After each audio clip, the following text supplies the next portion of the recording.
دوسری تواریخ اور اس کا 9واں باب جو 31 آیات پر مشتمل ہے۔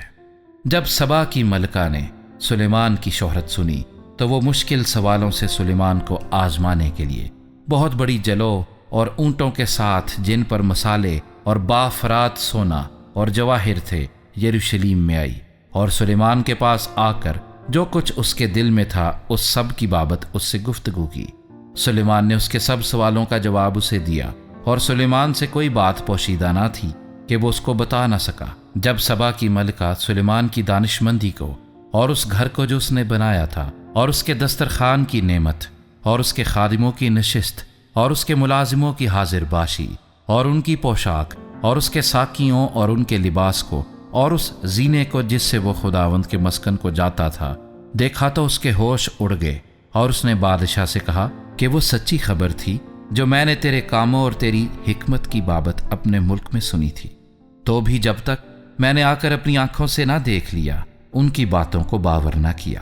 اور دیکھ جتنی بڑی تیری حکمت ہے اس کا آدھا بیان بھی میرے آگے نہیں ہوا۔ تو اس شہرت سے بڑھ کر ہے جو میں نے سنی تھی۔ خوش نصیب ہیں تیرے لوگ اور خوش نصیب ہیں تیرے یہ ملازم جو سدا تیرے حضور کھڑے رہتے اور تیری حکمت سنتے ہیں۔ خداوند تیرا خدا مبارک ہو جو تجھ سے ایسا راضی ہوا کہ تجھ کو اپنے تخت پر بٹھایا، تاکہ تو خداوند اپنے خدا کی طرف سے بادشاہ ہو۔ چونکہ تیرے خدا کو اسرائیل سے محبت تھی کہ ان کو ہمیشہ کے لیے قائم کرے، اس لیے اس نے تجھے ان کا بادشاہ بنایا تاکہ تو عدل و انصاف کرے۔ اور اس نے 120 کنتار سونا اور مسالے کا بہت بڑا انبار اور جواہر سلیمان کو دیے، اور جو مسالے سبا کی ملکہ نے سلیمان بادشاہ کو دیے ویسے پھر کبھی میسر نہ آئے۔ اور ہورام کے نوکر بھی اور سلیمان کے نوکر جو اوفیر سے سونا لاتے تھے وہ چندن کے درخت اور جواہر بھی لاتے تھے۔ اور بادشاہ نے چندن کی لکڑی سے خداوند کے گھر کے لیے اور شاہی محل کے لیے چبوترے اور گانے والوں کے لیے بربت اور ستار تیار کرائے، اور ایسی چیزیں یہودا کے ملک میں پہلے کبھی دیکھنے میں نہیں آئی تھی۔ اور سلیمان بادشاہ نے سبا کی ملکہ کو جو کچھ اس نے چاہا اور مانگا اس سے زیادہ جو وہ بادشاہ کے لیے لائی تھی دیا، اور وہ لوٹ کر اپنے ملازموں سمیت اپنی مملکت کو چلی گئی۔ اور جتنا سونا سلیمان کے پاس 1 سال میں آتا تھا اس کا وزن 666 کنتار سونے کا تھا۔ یہ اس کے علاوہ تھا جو بیوپاری اور سوداگر لاتے تھے۔ اور عرب کے سب بادشاہ اور ملک کے حاکم سلیمان کے پاس سونا اور چاندی لاتے تھے۔ اور سلیمان بادشاہ نے پیٹے ہوئے سونے کی 200 بڑی ڈھالیں بنوائیں، 600 مسکال پیٹا ہوا سونا ایک ایک ڈھال میں لگا۔ اور اس نے پیٹے ہوئے سونے کی 300 ڈھالیں اور بنوائیں، ایک ایک ڈھال میں 300 مسکال سونا لگا۔ اور بادشاہ نے ان کو لبنانی بن کے گھر میں رکھا۔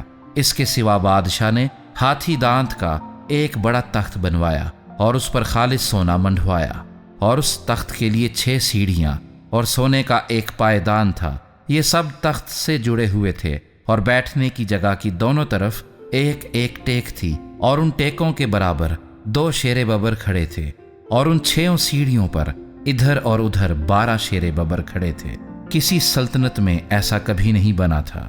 اور سلیمان بادشاہ کے پینے کے سب برتن سونے کے تھے، اور لبنانی بن کے گھر کے سب برتن خالص سونے کے تھے۔ سلیمان کے ایام میں چاندی کی کچھ قدر نہ تھی، کیونکہ بادشاہ کے پاس جہاز تھے جو ہورام کے نوکروں کے ساتھ ترسیس کو جاتے تھے۔ ترسیس کے یہ جہاز 3 برس میں 1 بار سونا اور چاندی اور ہاتھی دانت اور بندر اور مور لے کر آتے تھے۔ سو سلیمان بادشاہ دولت اور حکمت میں روئے زمین کے سب بادشاہوں سے بڑھ گیا، اور روئے زمین کے سب بادشاہ سلیمان کے دیدار کے مشتاق تھے، تاکہ وہ اس کی حکمت کو جو خدا نے اس کے دل میں ڈالی تھی سنے۔ اور وہ سال بسال اپنا اپنا ہدیہ یعنی چاندی کے برتن اور سونے کے برتن اور پوشاک اور ہتھیار اور مسالے اور گھوڑے اور خچر جتنے مقرر تھے لاتے تھے۔ اور سلیمان کے پاس گھوڑوں اور رتھوں کے لیے 4000 تھان اور 12000 سوار تھے، جن کو اس نے رتھوں کے شہروں اور یروشلیم میں بادشاہ کے پاس رکھا۔ اور وہ دریائے فرات سے فلسطینیوں کے ملک بلکہ مصر کی حد تک سب بادشاہوں پر حکمران تھا۔ اور بادشاہ نے یروشلیم میں افراط کی وجہ سے چاندی کو پتھروں کی مانند اور دیودار کے درختوں کو گولر کے ان درختوں کے برابر کر دیا جو نشیب کی سرزمین میں ہیں، اور وہ مصر سے اور سب ملکوں سے سلیمان کے لیے گھوڑے لایا کرتے تھے۔ اور سلیمان کے باقی کام شروع سے آخر تک، کیا وہ ناتن نبی کی کتاب میں، سیلانی اخیا کی پیشن گوئی میں اور ایدو غیب بین کی رویتوں کی کتاب میں جو اس نے یربام بن نبات کی بابت دیکھی تھیں مندرج نہیں ہے؟ اور سلیمان نے یروشلیم میں سارے اسرائیل پر 40 برس سلطنت کی، اور سلیمان اپنے باپ دادا کے ساتھ سو گیا اور اپنے باپ داؤد کے شہر میں دفن ہوا، اور اس کا بیٹا رہبام اس کی جگہ سلطنت کرنے لگا۔